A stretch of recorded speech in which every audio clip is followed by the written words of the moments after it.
chụp không nhiều nữa nó nói chị tao mới vô bé từ yêu chị cho là yêu nè chị nhỏ này chị ta tạo tuột tập vậy đi tập kia chính tọt cưng của nó thì nó tao mới vô yêu chị yêu á là chị tuột sọ nữa tuột sọ nó chạy dùng chị lại này vậy em sao thì nó miệng chị chống cơn rồi xem nè bầu xì xí nữa cho đủ vào nên đi này thì giờ dùng chị này vậy đọc cần cầu đi đi cho nhau họ nói nè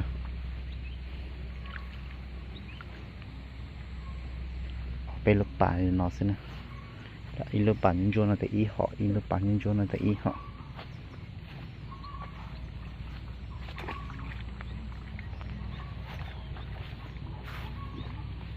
chúng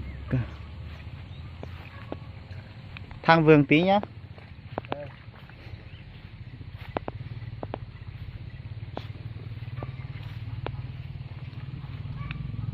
trên đọc cần gấu nó chúng chọc lờ mình nhảy dưới giống trẻ chỉ tôi mua lên à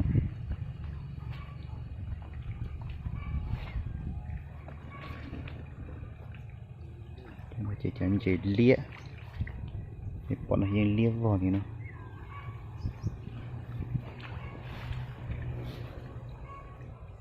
chúng cơ rồi anh chị dùng thì nó sẽ nó xin nó bị họ này nè tụi bên này trẻ tụi chữ bà cho lý lia những kỳ chua chậu này ạ chua chậu xe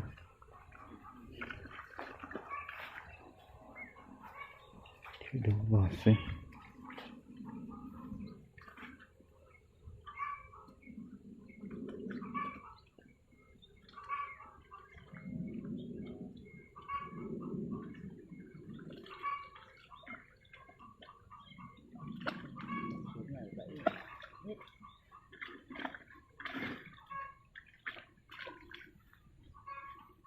mấy cá chết này là mình mang về nhà mình bỏ áo là đầu là mình cho ăn cái gì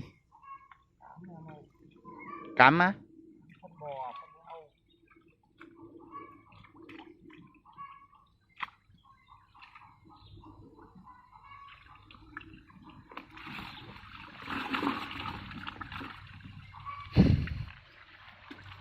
thì em lấy 4 kg cá chết đi còn 2 kg làm 2 kg cá rô phi hồng đi hả loại to loại nhỏ à loại to bao nhiêu giống thì nó như nhau nhưng mà con cá nó nhanh lớn nó không đẻ cá chết nó cũng có 2 loại chứ cá chết mình cũng lấy cái loại to nhá loại cá to á không giống nhỏ cũng được nhưng mà khi cá nó lớn phải là loại to cá đơn tính như này màu nó khác này dày mình này ừ hoặc cá rô phi mình cũng phải lấy cái loại to chứ đây là cái loại được 200.000 đây này đây là rô phi à rô phi đơn tính này nhìn thấy chưa nó hoa màu nó dày mình rồi chưa nó nhìn nó màu chưa đuôi đỏ ức đỏ đây đuôi đỏ ức đỏ người hoa nhìn chưa nó dày mình nó xám đây nhá con cá này là có cái hồng không cái hồng kia 90.000 hồng có to nữa không cái gì cái cá hồng này nó có to không nó nào con cá thường thôi thường hả vẫn to nhưng mà nó là cá rô phi giống như cá rô phi thường thôi đây con cá rô phi thường đây này con cá phi thường này nhìn thấy chưa rô phi thường là nó nhỏ lắm không phải màu nó khác đây nhìn thấy chưa này nhìn cái màu nó khác chưa nó trắng chật người nó mỏng hiểu chưa ức nó không hồng hiểu chưa đây cá đây người nó trắng này chưa nó mỏng mình rồi vảy nó xít cái kia vảy nó thưa mà nhìn thấy chưa đây đấy, con này vảy nó xít lại nghe chưa màu đó khác mấy cái này rồi. mình bỏ xuống ao là nó cứ thả luôn không sao chứ. Thả luôn sao đâu mà. Đi coi cái cá chép mà. Đây cá chép anh. Lấy mấy con cá chép đấy. Này cũng là cái loại to chứ. Loại to đây.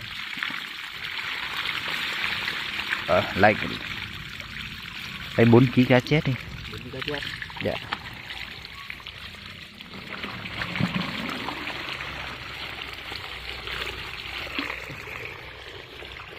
Rồi mấy ký thôi. Cái lấy mấy ký.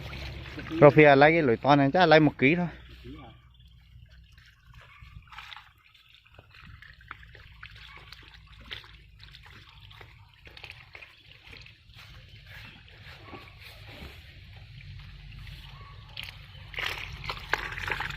Cho nó chị Dương chị nè, lại chụp lên xuống.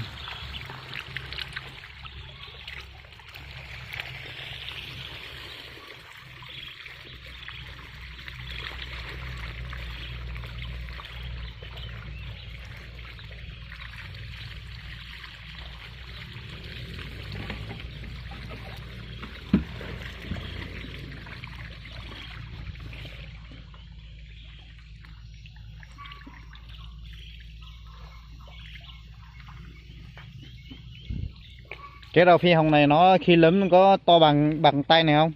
Bằng chứ. Có phải mấy cái loại mà người ta có phải mấy cái loại mà người ta bán ở chợ không?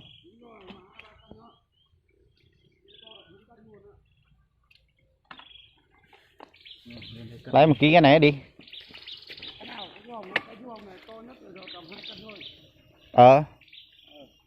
Chỉ cần làm mấy cái ở chợ người ta mua là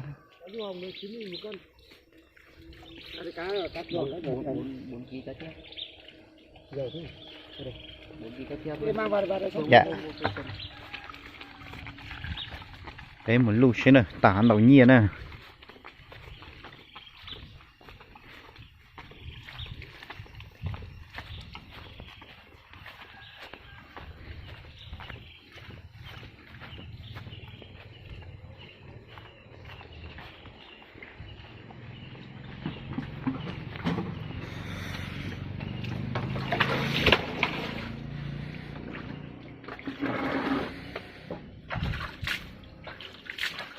Này cái nước em ơi. Dạ. Cái nước mấy cân cá chép. 4 cân. 47 là 11 nhá. Dạ. Rồi, đi rồi. Ok rồi. Đi xa nhà gần. Nhà xa chứ. Đi từ đây về tới nhà gần 60 cây. Rồi cho 2 bịch đi. Bịch bao đây.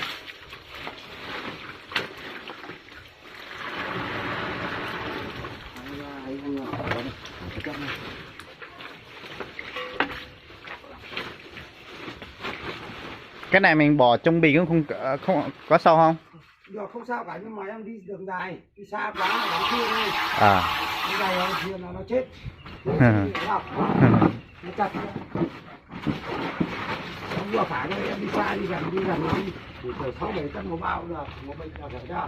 Dạ. Nhưng mà nếu mà em đi xa anh phải đóng thưa cho em. Dạ. Sáng nó về nhà nó khỏe nó bảo đảm.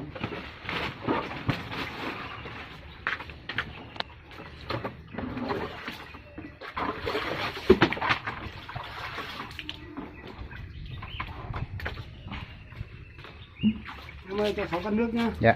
Nước 6 cân một đô thì tính là 7 nhá. Con cá nuôi tính là 7 cân nhỏ hoa.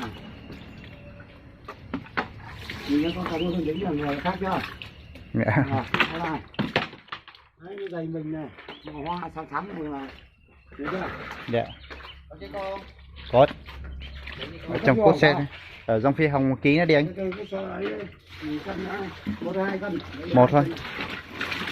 1 cân là 18 luôn nhá. 1 cân 90.000 à? Cho đủ 100.000 đi. Được không? Được, đấy, cho thêm tí nữa luôn nào. Nào. Rồi, xong mình rồi chứ không? Dạ. Rồi, gì đấy. Phải đi ra đấy. Thôi chị. Đi kìa, còn không nọ. on ná này nữa nè chị nó yếm ba là một chị nữa on ná nó chị giờ ta chuột bùa này vậy chuột bùa thiên nhiên nhân là này